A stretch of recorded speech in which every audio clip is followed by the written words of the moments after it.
Welcome back, everybody, to the Star Wars podcast, where we talk all things Marvel, Star Wars, and everything in between. Please take a moment to check our show notes to find our social media, merch, and more.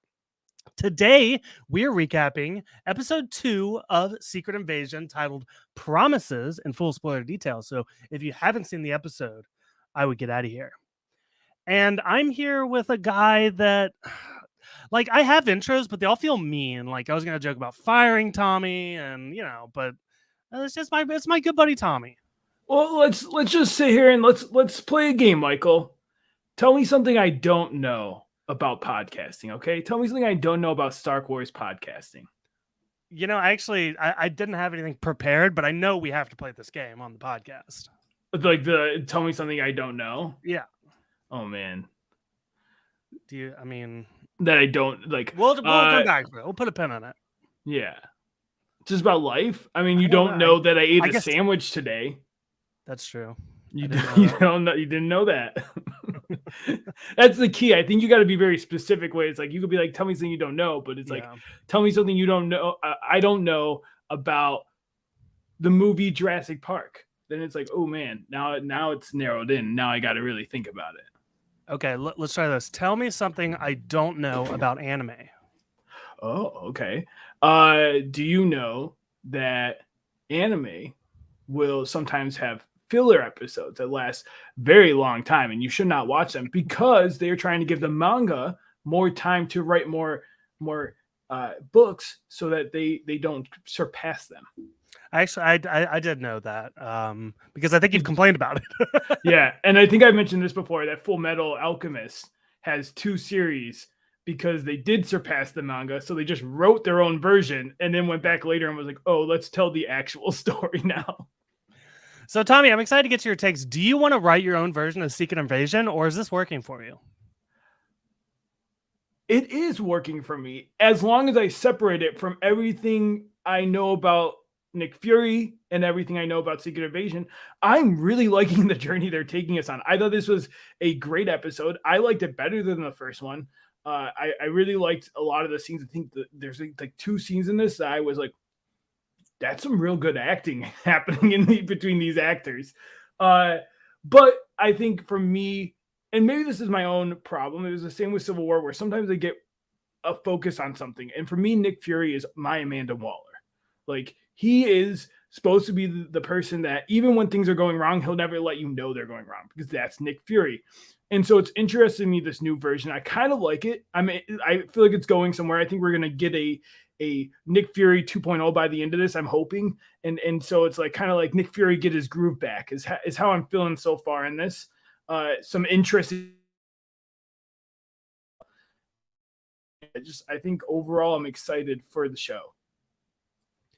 Yeah, I mean, I kind of like, I understand that like this is a very different Nick Fury than we've gotten in the past.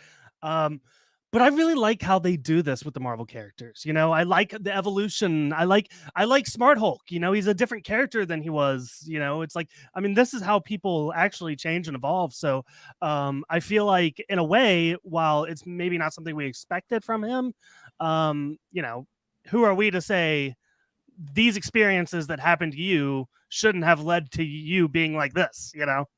Yeah. And I think for me, I just needed to hear the line about how, like, it's really the blimp that like did it for him. Like, he is scared. Thanos shook him. And the minute there was like a reason to it, I'm okay with the change. It was just like, okay, what are we doing, Nick Fury? You're clearly, something went on, but knowing that it's because like this was just something he could have never fathomed. Like, this is outside of his reach, to the point that he is scrambling and he can't find solid ground right now. So yeah, I'm excited. It's definitely a new Nick Fury. I'll tease my takes coming up, but there's another character that has made a big change that I hate, and I hate this character. You can probably think on that. I have some rumbling thoughts, rumbling in my tummy. I knew you might be talking about. But let's get in the episode. We'll get to that. We open on something that was really interesting. It was very weird that they chose to put this in this episode rather than the first one, in my opinion, unless there's maybe something I'm missing here that you can touch on. But we get the Captain Marvel flashback in the second episode to open it. It was almost like a previously on You know, and like I've heard a lot of people complain online, being like, you know, oh, it would have been nice to like. I haven't seen that movie, or I don't like, you know, like the casual fans don't know what's going on here. Yeah, I think it's just to set the tone of I think this promise, this idea of Fury telling the Skrull that like he will help them, he will it's a mutual thing, and then he never fulfilled his side of the promise. And I think it's like obviously it's the name of the episode. I think that like going back to this Captain Marvel sets us back into the time of like a more naive Nick Fury as well. I think he bit off more than he could chew, I think, as we see. And I think it sets the tone of like he really had these people believing in him. And it kind of gives you a perspective of, you know, we see Garvik and it shows how he let Nick Fury let him down to the point that he's now doesn't believe, he's now trying to take his own, create his own path. If no one's going to help me, then we'll do it on our own. Yeah, and it is interesting because I don't believe this was acknowledged last week that, you know, Fury knew Gravik, or at least Gravik knew of Fury. So yeah, there's some interesting. They're building some stuff here. So yeah, and like Gravik and Talos's daughter too. There was some like as kids, they've been together since that long. Definitely a lot of like I think that's what I like about this episode. It builds off a lot of things we were told in the first episode and expanding on a lot of these relationships. We're seeing some further progress. But yeah, what else about this scene? This opening like flashback. There was a very interesting part when like he's kind of making the deal with them, like, hey, you guys stay undercover and help me, I'll help you, vice versa. There's this moment where they all start walking forward and turning into their new aliases, right? And I thought that this was gonna end like on a big reveal that one of these Skrulls was gonna turn into a character we knew. Like that would have been the place to do it, right? It would have been really cool if there's someone since the beginning of Marvel that we now know has been the Skrull this whole time. Would it like someone in the background, someone like I don't know, just someone would have been. I agree with you. I think it was a little missed opportunity to give a little cameo there. But I'm sure we'll get something like that eventually. But it was just interesting, like all of this, like I mean, I got a sound clip for it, I guess. This is human trafficking, right? Kinda, yeah. Hey, London, for now, help me help the world, and then I'll get back to you. This is the question: did Nick Fury do anything? Did he just like, okay, cool, they're gonna take care of stuff for me. let me go found the Avengers. Let me go do some other stuff for a while. Yeah, he got very distracted from this, I think. Yeah. He just said this and walked out and never thought about it again. Yeah, this should be probably a pretty big priority for you, right? If you have an entire like species that you're trying to keep hidden, you should probably try to get them resolved and not just leave them out. And he was asking, maybe that's what was he asking for this invasion? Is this all Nick Fury's fault? I think that's the question of the series, right? Is he responsible for all this? Yes. It kind of seems that way. And that might be some of his motivations we get later on where like Rhodey is talking to him. And he's like, dude, you're acting like you're the only one who can fix this. And maybe there is a part of him that's like, I'm the only one who can fix this because it's my mess and I need to clean it up. And that's, and you know, we'll get, but like that's classic Nick Fury that I do like is like this, like, as with the Rhodey scene, like there was a little bit of that, like superheroes do talk back to Nick Fury because he does act arrogant like that Amanda Waller, where like, Ultimate Alliance 2. I love the Ultimate Alliance games. And there's a scene in that where it's like a lot of the heroes are like, you just send us on these missions. You don't tell us about it. You always have to be the one in charge. And maybe you shouldn't be. And it's like a really good question that's asked of like, should one man have the burden of the world on his shoulders? Yeah. So let's go to this next scene here where we kind of cut back to where we left off at the this terrorist attack. And there's a couple things going on here. We see one of those Skrulls get arrested. We see Gravik drive up with Gia, and then we also see somebody grab Fury, throw him in a van, and then turn into Talos. Which like this, I like forgot that this happened, and like Talos is in like a couple more scenes, and then turns back into the woman, and I was like, oh yeah, I completely forgot. It was kind of this stuff kind of gets a little confusing to me when they're like. They're a person, they're a Skrull that's already turned into a person, and then they're turning into another person. It's like this Russian doll. I guess it makes sense since we're in Moscow. This Russian doll effect of Skrulls. Yeah, I guess that's the question too. Can they turn on to anyone? If let's say me, Skrull, I have claim on this identity. Can you turn into my identity? Could you like? Is there anything stopping that? And like, how many can you have? Because definitely they have their favorites, right? Yeah. But it is interesting. We need a list of who turns into who likes being who, because it gets messy. Here's my next question too. So they can shapeshift the clothes too? You know, I think that is Marvel doesn't want to have to explain that they have to carry a duffel bag of clothes with them at all occasions. It just like it makes like I mean none of it makes sense to be fair, but No, yeah, you think that they can only do like the organic material of the person, not like their hats and earrings. listen, the scroll that they, maybe it's this whole DNA stuff. Maybe they have the DNA of clothes now.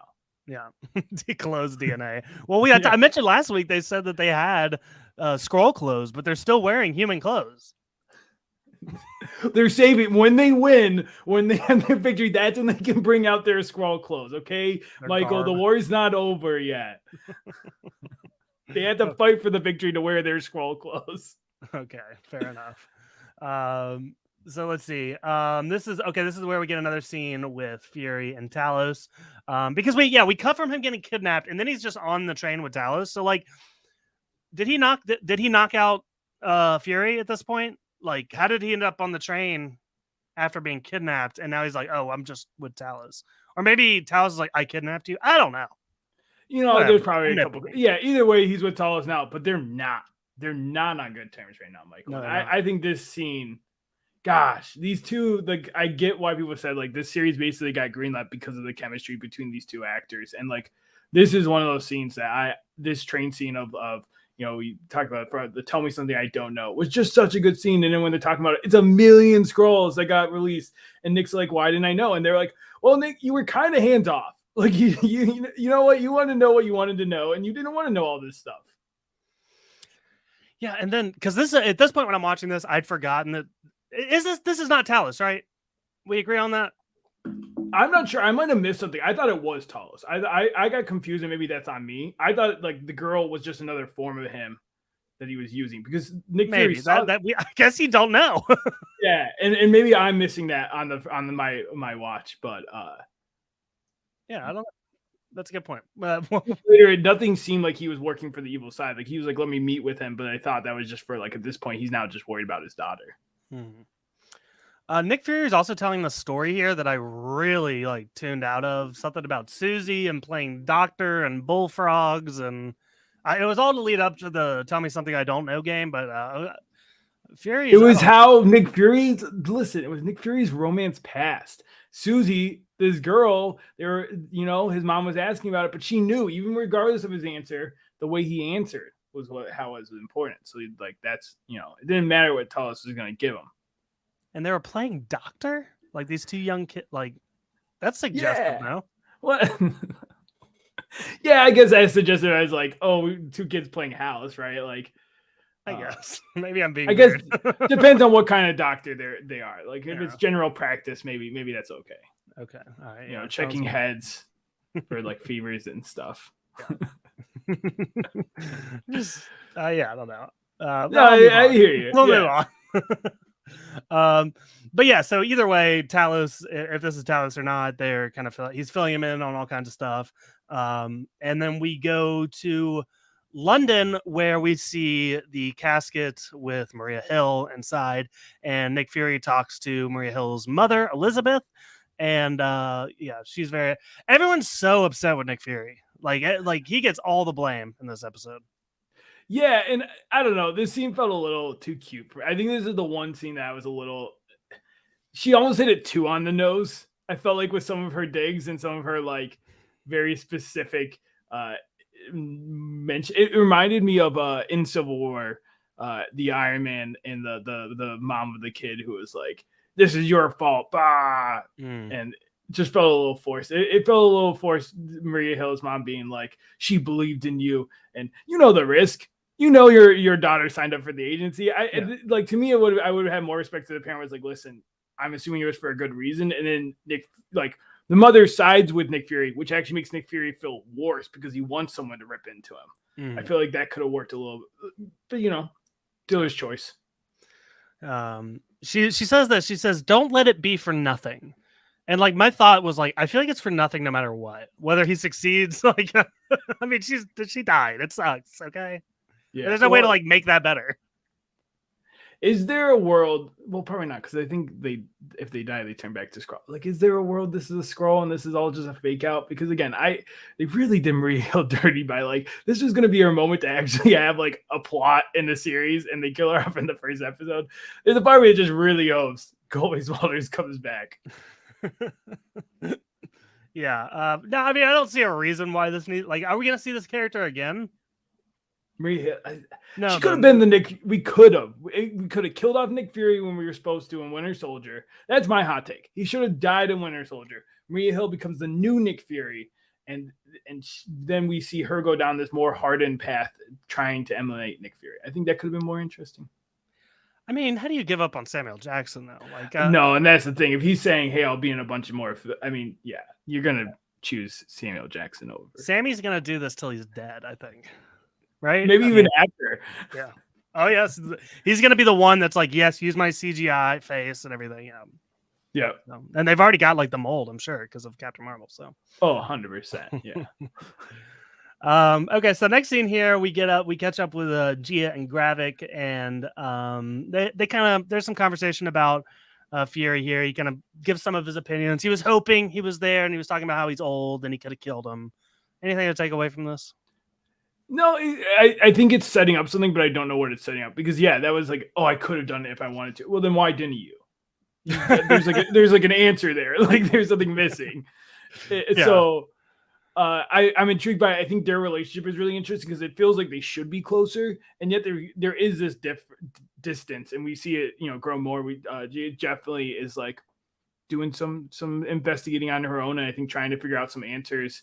I think that's the thing that's missing me with her story, is like we are hearing from other people what she knows and doesn't know. Like we kind of know that she doesn't know how her mom died, but believes him anyways, and so I want to know, like, I think I'm in the part of the series where I just need more information, and so as much information as I can get, and like seeing things, flashbacks would be nice in some of these situations, to know who to trust, because at this point I don't know who to trust just looking at them, because anyone could be a Skrull.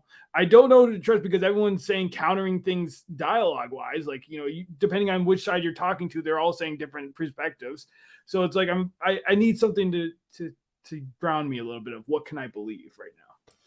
It's tough, and it's tough because like I feel like that's the point, but also it can lead to a lot of confusion. So at what point is it just the concept itself is just too much? So okay, so next here they go to this like council of like underground politicians from across the world.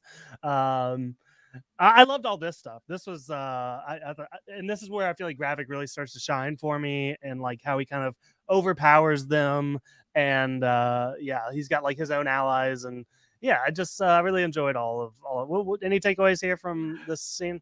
Good for Shirley Skrull for staying strong and being like, you know what, I'm still loyal. This is not what we were meant to do.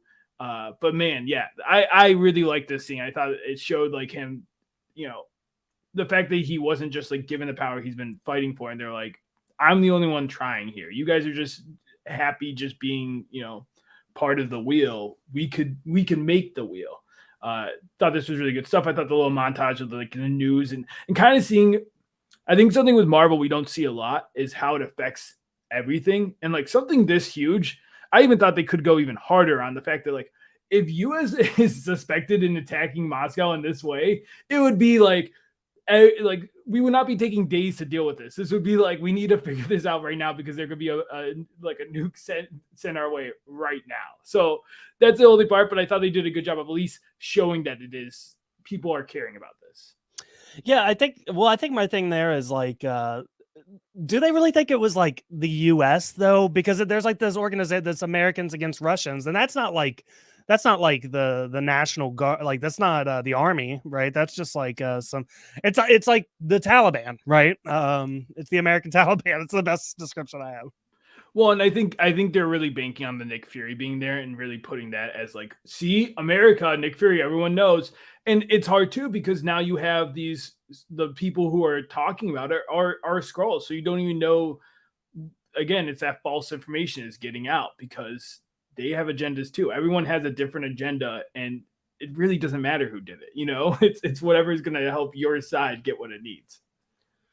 All right, we need to go. We need to get back to Shirley here because I've got thoughts. Number one, is this Talos's wife? Like in disguise, like she's been hidden, murdered. I mean, she's supposed to be dead, right? That's at least from.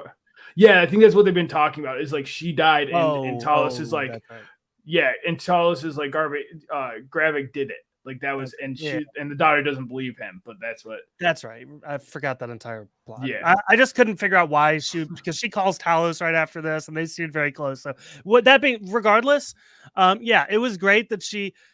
Bad move. If everyone in that room, like you just watched that guy get like throat punched, and like they're like expecting you to stand up and turn into a scroll and say you're on their side. Like I think it's like Survivor or Big Brother. You don't say no to an alliance, right? I mean.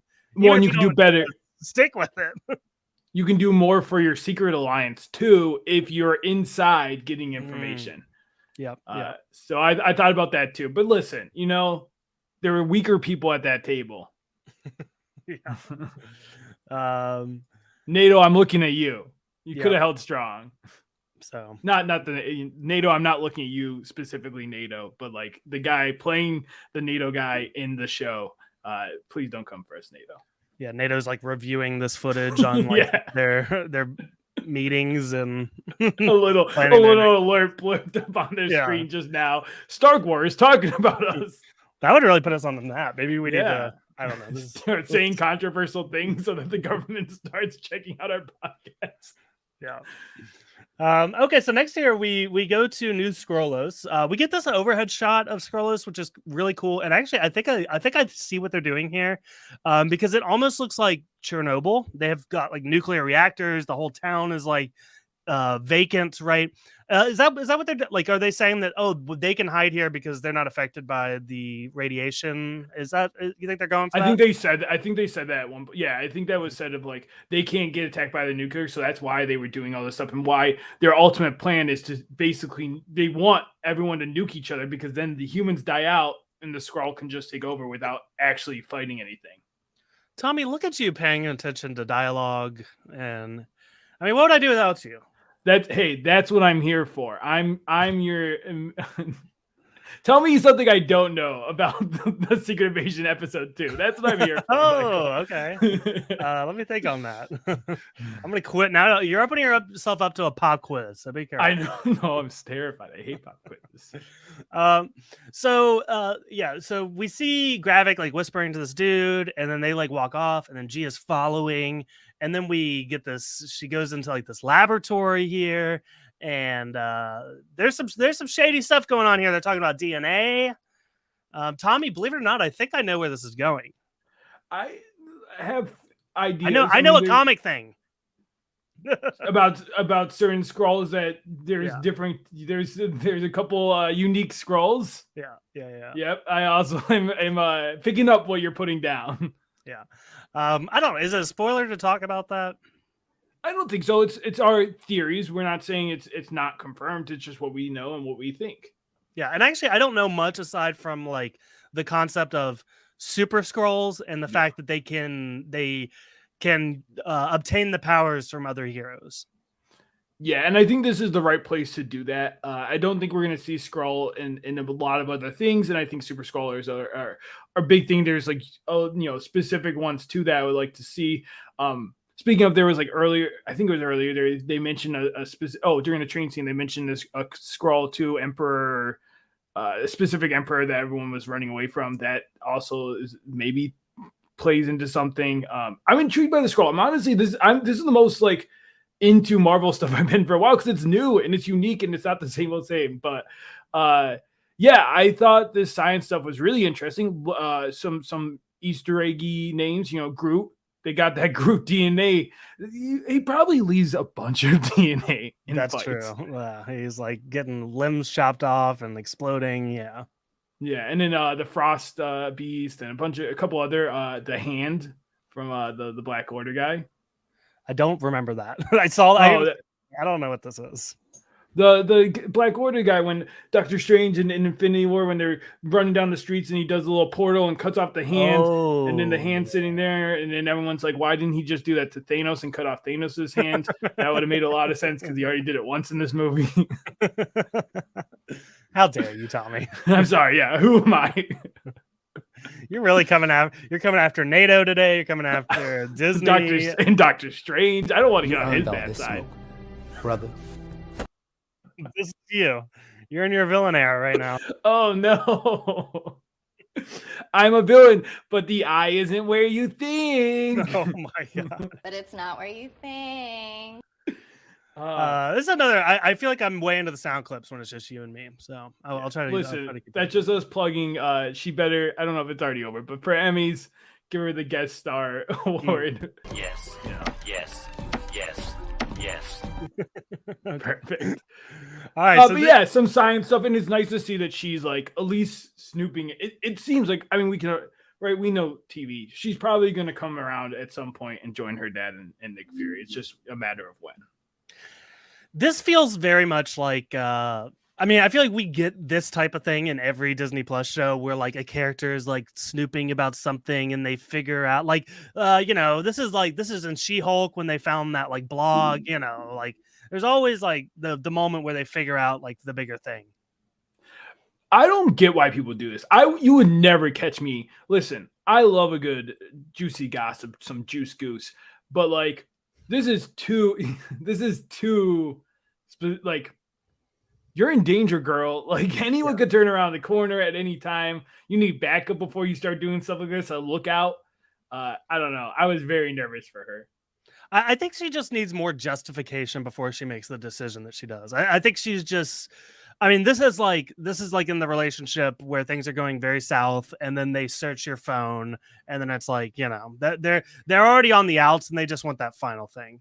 So. Yeah, I know. I just searching people's places, being in place. We saw it in Hawkeye with Kate Bishop kept snooping around the Swordman's house, and I was like, "You're gonna get." I don't know. Wouldn't be me is all I'm trying to say. Wouldn't that be me? I'm content. I'm joining the Skrull side. Listen, wear our Skrull clothes. I'm doing great.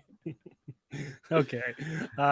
So this is where we cut to the Rhodes portion, Rhodey portion of the episode here. And this is the man I have beef with. This is the man. What a little jerk this guy's being throughout the entire. So we get like a hearing here, and he's kind of like defending Nick, and then he meets up with Nick, and he's just so like, okay, let me go through. I wrote down the things that I didn't like that he did. He's constantly threatening to hand him over to the Russians, like completely just holding this over his head. Also not believing why he was there. Like he's like this is what he does. Like he's trying to be helpful. Like he's not a super villain. And then also like he's like, oh yeah, you are being helpful. We'll say that to the 2,000 that are dead. I'm like, why are you putting that on Nick Fury? Like this is gonna happen whether he was there or not. It can't be Rhodey, right? This has to be. Good point. Yeah, that's I'm like when you're saying that, I'm like, yeah, I hate him too because this can't be Rhodey. This didn't feel like Rhodey. Again, these actors, if he is a Skrull, these actors are doing a really good job of playing characters we know and playing them slightly off where you start to question it. And I said it last episode, and I said this. He doesn't feel like he's not my Rhodey, and maybe he is, and maybe he's just like I said, there is something about like superheroes getting sick of Nick Fury and kind of calling him out on his bullshit. But yeah, he kind of seemed off. The other reason I think Rhodey is a Skrull is earlier, the baddies mention how during the council meeting, oh, what about the Avengers? They specifically mention it just to be like, oh, don't worry, I have it covered. If he has control of Rhodey, then yeah, he kind of does because Rhodey's probably the man in the big seat right now for the Avengers. Yeah, and I mean Nick Fury says that. I mean that's. And you're kind of I'm going galaxy brain now because it is like Rhodey says something like, can we do that? Can we like get the Avengers? And that's when Nick is like, no, of course not. This is why you can't. And yeah, so I don't know. Maybe he was trying to like, let's pull some of these guys out. Maybe he was trying to bring them out of hiding a little bit. Listen, it could just be Rhodey, and we're just like, oh, maybe not a great look, but I don't know. There's got to be something coming with this. You have people that can pretend to be people. It has to be someone that cuts deep. It has to be someone that Now, do I think Rhodey's dead? I don't think so. I would be pretty upset if he died off screen and just for this like TV show. But Yeah, I think they'll find him like tied up in their little human hive thing they got going on. So yeah. interesting, Tommy. We broke it. I think we figured it out. I'm sure a lot of people had that figured out, and I was just dumb. No. You heard it here first. Yeah. Okay. Anything else from this scene? I mean, yeah, this is another scene where as much as I didn't like what Rhodey's saying, man, this was a really great scene. The context, like I love. There was a couple lines, the mention of kind of talking about Alexander Pierce, where it's like we took this from one mediocre man that didn't look like us. I didn't want to give it to a man that just does look like us. That's mediocre. Like that was so good. Nick Fury being like, "I'm Nick Fury. Even when I'm out, I'm in." Gosh. And it's true. Like that is true about him. But even still, then he walks outside and he breaks. He's not that Nick Fury who like he doesn't even believe those words when he's saying it. It's such good acting from Samuel L. Jackson. Like I really think that this is his. I'm as much as I think this could be Nick Fury 2.0 and the get his groove back. I also could see this be a bon voyage to the character of Nick Fury as well. Yeah. So. Let's go to another plot in this episode where a lot of crazy stuff happens. There's these guys like beating up this guy in this meat locker. Olivia Colman, what's her character's name again? Starts with an S. Sonia, that's right. Sonia's here, and she is the best. Like the dude, she comes into that butcher shop, and the dude like the door's locked, and she's like, "Well, what do you think that says about me?" I'm like, "Heck yeah, girl!" Yeah, if you're gonna replace like Maria Hill as like with another character as the kind of the foil and the counter to Nick Fury, man, she's selling it. This scene was awesome. The whole meat shop, her being like, like yeah, he might kill you, but you won't be like if I don't get the answer, it doesn't really matter because you're gonna be dead anyways. Yeah, she's awesome. But yeah, so she comes in. She's like, I'm taking over this interrogation. And there's a couple things that she cuts his finger off, Tommy. That was wild to see on a Disney Plus show. No questions. Like she knew what her mission is here. Yeah, like cutting fingers off and being like, she already knew. She didn't even like, it was just to confirm her thought, but she knew that was a scroll right away. Mm. So is this a foil for Nick Fury? Because it seems like she's got the same motivations. Well, the foil as in, sorry, I'm using it wrong. A like duo, gotcha. Like, yeah, buddy cop, yeah. As a counter, as like in the sense that like someone to play off of. But also, like in the first episode, it's kind of clear that Sam doesn't trust, or Sam. You're on first base, Naces. Yeah, my buddy Sam. It's clear that Sam doesn't trust her, though. Yeah, they definitely seem like they have history. But in a situation where you don't know who to trust, you almost have to go to the people that like, if you trust them, great. It doesn't matter if you really trust them. You just have to make sure they're not a Skrull at this point. So there was a moment in this where I thought we were about to get a Fantastic Four reference. Do you know what I'm talking about? Remind me, because I think I've heard of it, but I didn't. Well, as she's like torturing him, and then he starts talking about their DNA plans or whatever. There's a machine that's gonna help us be stronger, and then she's like, "Well, like who's doing this?" And he's like, "It's a married couple." I was like, "Oh, I thought this could be Sue Storm and Miss Fantastic thing going on here." No, yes, see, I was on the married couple first because I haven't read in my notes because I was like. Before they said the names, I was like, "Who's it gonna be? Let's like maybe we can come up with scenarios." And then they reveal the name, and I'm like, "Okay, it's not really." I feel like there's potential to make this something big. Yeah, there's a lot of moments in this episode, I guess, where we're like, "Oh, you could have done something really cool here." Yeah, to go back real quick about the Rhodey thing. The other thing is like the fact that he knew about the Skrull and was very casual about it. Like, yeah, I kind of knew about this because of this mission back in the day, but like. Didn't care. That doesn't feel like Rhodey. Anyways, back to the meat shop. No. It's all coming together for sure. Okay, so and this is where Gravik shows up. Gravik comes in. He's a badass. I love Gravik. This is one of the better villains already for me. Yeah, and I think I have a feeling we're not gonna agree with him, but I think there's gonna be a flashback that gives him some sort of like, man, his life was pretty sucky. It's gonna make sense why he decided to go down this dark path. There's a lot of potential, I think, with this villain. Well, even if they don't, though, like I think of the High Evolutionary, where like the dude was just evil. Yeah. And while Gravik kind of has like, he's been burned a little bit. Like, I don't know that it was worth doing everything that he's doing now. I mean, so I don't know if he's just a bad guy. Like, I'm okay with that. Like, sometimes it's nice to have like motivation, but not all. Like, it works if you don't. Yeah, it makes the times you do that much better. The reason there was a time we were all like, we need more villains like Killmonger. It's because we didn't really have anyone like Killmonger before Killmonger came around. Then everyone was like, every villain now has to have a sob story before we inevitably end their villainy career. So yeah, sometimes it's nice to be like, yeah, they're just bad, and that's okay. Yeah. So, let's see here. Yeah, so he comes in, he's taking him out. Sonya climbs through like a shaft of some sort under this meat locker, which I've been in a lot of like, walk-in freezers, having worked at multiple different restaurants. There's no vent shafts at the floor like this. Well, and that's why I wonder if this was like a specific like government front meat shop, because she did when she walked in, she specifically was like, where's the trap door or whatever. Oh, okay. So I think like she knew that they were going to show up eventually. She only had a limited amount of time. Shows how like, again, how great she is. And then B, I think it might have been like, this is a spot that they use specifically for interrogating. So this is the third time you've picked up on dialogue that I did not. So or I'm just making stuff up and just, you're selling it.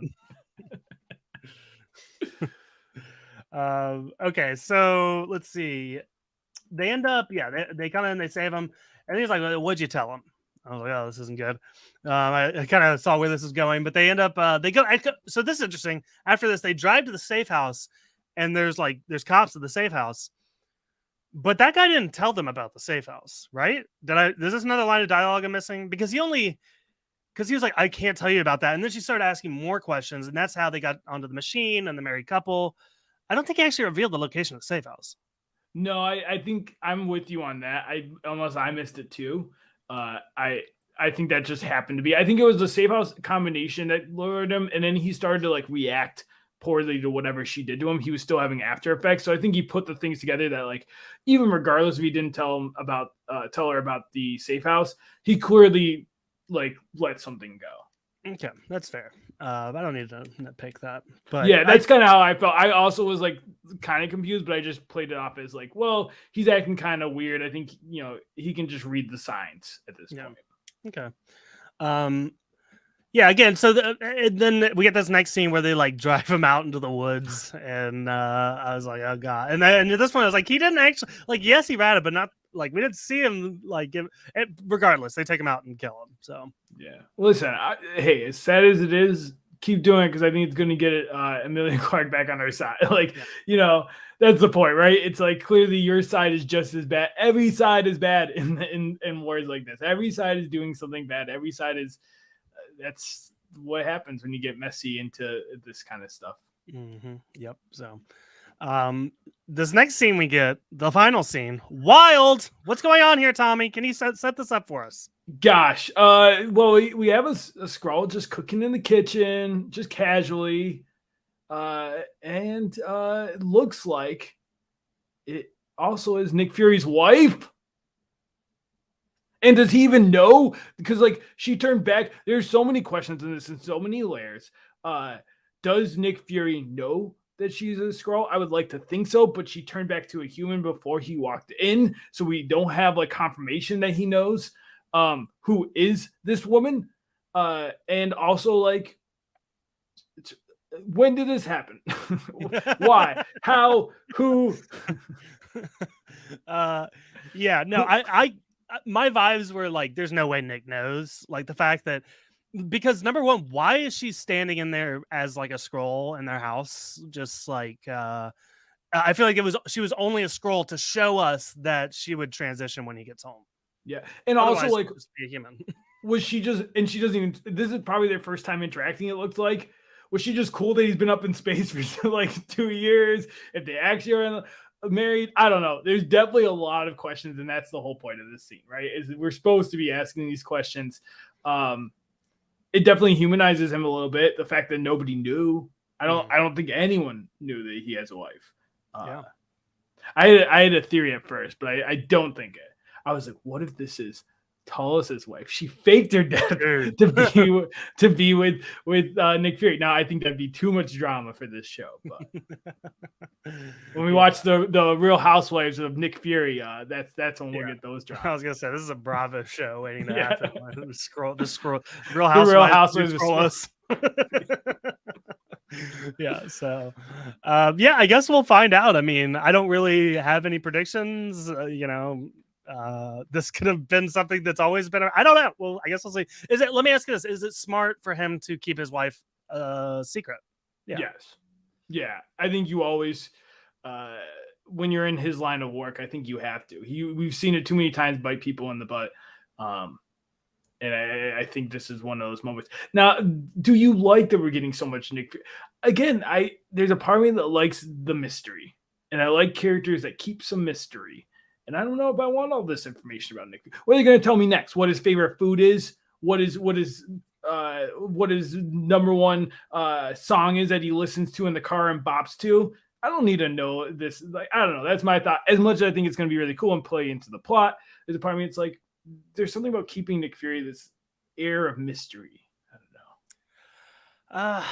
I just don't agree, unfortunately. I know. I love my buddy Sam. So Can we go back to the days where he's popping behind couches and he's like, I'm starting the Avengers Initiative.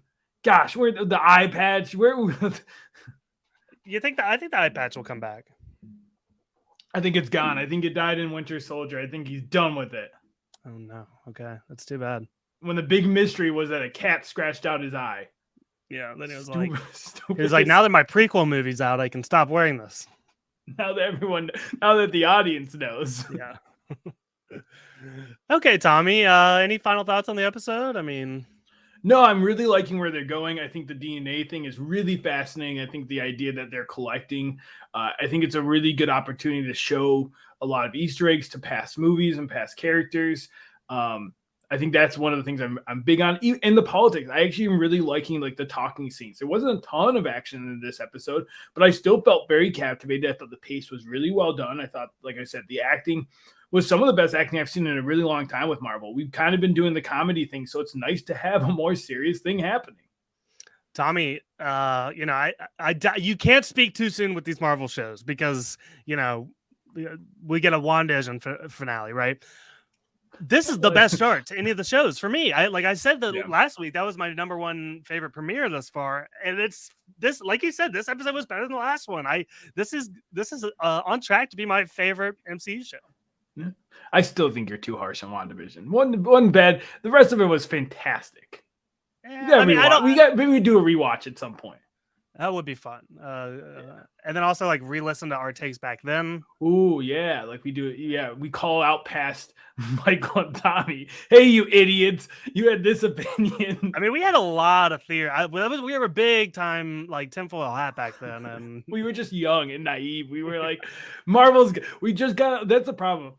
We just got out of Thanos world, and we were like, Marvel's cooking with gas. They're gonna do huge things. Big things are on the horizon for Marvel. Mephisto, we see you. You're coming around. Yeah, he's not. Yeah, and I think that's where we learned our lesson too. Is don't let's not plant our flag too much. Yeah, here. I mean it's hard to be optimistic when you get Ralph Bohnert, Michael. Okay, I will never forget. Yeah, I'm so very upset. As hard as I am on WandaVision, I like Ralph Bohner. I was very upset. Don't get me started, Michael. I still will never. I'll be 50, 100 years from now, when I'm in a little jar. My brain is in a jar. There will be little thought bubbles that are still talking about how upset. I will never be more betrayed than when it showed Ralph Bohner to me. Yep. So there you go. Tommy, what as we close out here, what's going on in your world? Do you want to recommend anything? You've been up to anything? I'm here, I'm there, I'm everywhere. I'm Roy Kent. If you haven't watched Ted Lasso, watch Ted Lasso. Great show. I watched that. I don't know if I talked about it here. I started it just this year, just a couple months ago, and watched all 3 seasons. Great show. That'd probably be what I recommend. And then otherwise, hey, go treat yourselves. Whoever's listening, whatever you're doing right now, just whatever you've been like, I don't want to do this, but I should save money, or I don't have the time. You know what? Today, do it. It's just coming to me. I've got a couple things to plug. Whoa. I was on the Galactic Core podcast talking about The Flash. Have you seen The Flash yet? No, when I see it, I'll see it. Yeah, you can watch it. You can stream it. I think that's what I was like on the teeter totter of seeing it, and I felt like I heard more, not negative, but more just kind of it's fine. And it's not what we were led to believe. That's for sure. Yeah, because people got some big paychecks. Yeah. So Galactic Core podcast, if you want to check that out. I also joined the Kickball Friends to break down our top 10 movies of the year so far. So we did that. Tommy, what do you think about this? So we did our top 10 movies of 2023 so far. Robbie put the old Indiana Jones movies in his top 10. Is that fair? How... I said I didn't know that was the rule. Yeah, at that point, it's just what are your top 10? That's not from this year. I hope he hears this. Like Robbie, I might give it to you if it's like, oh, we remastered it and put it out this year. Maybe I can give you that. Yeah. They didn't do anything. I mean, me being like, you know what, I'm gonna give it to the Star Wars films. Just yeah, just because. No, so yeah, there's that. Check that out. It's a great podcast if you want like movie recommendations. Also, Tommy, I've watched a little bit more of My Hero Academia, and I liked it. It's good. It's good so far. There's hype stuff. It's hard not to get. They do a really good job of the dub is one of the best dubs in anime. Sometimes anime. Sorry for those that tune out. Hey, we'll see you next week. I mean, we're doing this at the end for a reason. Yeah. So. I know we might have scared people at the beginning anime talk. They might have already missed the whole episode.